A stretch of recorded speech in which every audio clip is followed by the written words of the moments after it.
ছোলা যেটা আছে আমাদের দেশে সেটা হচ্ছে যে অনেক কিছুর খুব ভালো একটা উৎস। প্রথমত হচ্ছে এটা আয়রনের খুব ভালো একটা উৎস। যারা আয়রন ডেফিসিয়েন্সিতে ভুগছেন অথবা রক্ত স্বল্পতার কোনো সমস্যা আছে তাদের জন্য এটা খুব ভালো একটা খাবার। দ্বিতীয়ত যাদের কনস্টিপেশন আছে তাদের জন্য খুব ভালো খাবার, কারণ এটার মধ্যে প্রচুর পরিমাণে আপনি ফাইবার পাবেন। সো আপনি যদি কাঁচা ছোলা প্রত্যেক দিন আপনার ডায়েটে একটু যোগ করেন আপনাকে খুব ভালো একটা রেজাল্ট দিবে। তৃতীয়ত যাদের ডায়াবেটিস আছে তাদের জন্য খুব ভালো একটা খাবার।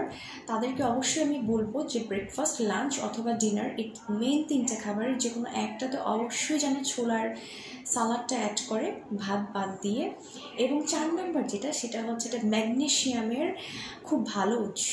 সেটা হলো ম্যাগনেশিয়াম বিভিন্ন কাজের জন্য আমরা মানুষকে দিয়ে থাকি। সেটা হচ্ছে যারা খুব বেশি উইক ফিল করে তাদের জন্য ম্যাগনেশিয়াম সাপ্লিমেন্ট আমরা সাজেস্ট করে থাকি।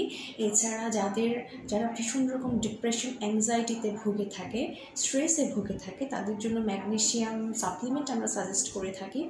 সো ম্যাগনেশিয়াম এটা হচ্ছে বিকল্প কিছু না ওষুধের, কিন্তু ছোলাটা আপনাকে সেক্ষেত্রে অনেকটা হেল্প করবে।